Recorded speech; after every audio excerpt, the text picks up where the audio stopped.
বাঁকুড়ার কোতুলপুরে রাজ্য সড়কে মর্মান্তিক বাস দুর্ঘটনা। শুক্রবার রাত 8টা নাগাদ কোতুলপুর থানার অন্তর্গত সাইতারা এলাকায় বিষ্ণুপুরগামী একটি বেসরকারি যাত্রীবাহী বাস দাঁড়িয়ে থাকা একটি লরিতে সজোরে ধাক্কা মারে।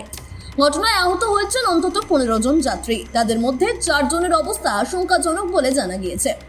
স্থানীয় সূত্রে খবর, আরতি নামে এই যাত্রী বোঝাই সরকারি বাস তারকেশ্বর থেকে বিষ্ণুপুরের দিকে যাচ্ছিল।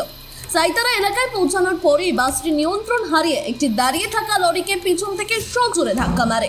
সংঘর্ষের তীব্রতায় বাসের সামনের অংশ সম্পূর্ণভাবে দুমড়ে মুচড়ে যায়। আওয়াজ শুনে ঘটনাস্থলে ভিড় জমতে শুরু করে স্থানীয় বাসিন্দাদের। খবর পেয়ে ঘটনাস্থলে দ্রুত পৌঁছায় কোতুলপুর থানার পুলিশ এবং বিডিও। আহতদের উদ্ধার করে তড়িঘড়ি কোতুলপুর গ্রামীণ হাসপাতালে নিয়ে যাওয়া হয়। সেখান থেকে 4 জনকে আশঙ্কাজনক অবস্থায় স্থানান্তরিত করা হয়। 3 জনকে নিয়ে যাওয়া হয় বিষ্ণুপুর সুপার স্পেশালিটি হাসপাতালে এবং একজনকে আরামবাগ হাসপাতালে পাঠানো হয়েছে। দুর্ঘটনায় আহত এক যাত্রী মান্নান আলী খা জানিয়েছেন, বাসটি খুব জোরে চলছিল। হঠাৎ একটি তীব্র ধাক্কা লাগে, সামনের দিকের কাঁচ ভেঙে যায়। চিৎকার চেঁচামেচিতে রীতিমতো ভয় পেয়ে যায়। এই প্রসঙ্গে স্থানীয় বাসিন্দা বিশ্বজিৎ ভদ্র বলেন, ধাক্কা মারার আওয়াজ শুনে আমি দৌড়ে আসি। অনেকেই রক্তাক্ত অবস্থায় পড়েছিলেন, যতটা পারি সাহায্য করেছি।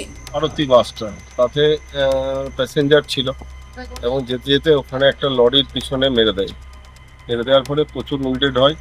কম বেশি প্রায় 20 জন উইন্ডেড হয়েছেন এবং ওনাদের তুলে নিয়ে এসে আমরা বগুড়া হসপিটালে নিয়ে এসেছি এবং সেখানে একটি প্রাথমিক ট্রিটমেন্ট হয়েছে।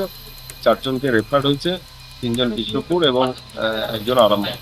এখন পুলিশ সূত্রে জানা গিয়েছে, প্রাথমিক তদন্তে অনুমান করা হচ্ছে চালকের অসাবধানতা এবং অতিরিক্ত গতি দুর্ঘটনার কারণ। দুর্ঘটনার তদন্ত শুরু করেছে পুলিশ। বাস এবং লরিটি বাজেয়াপ্ত করা হয়েছে।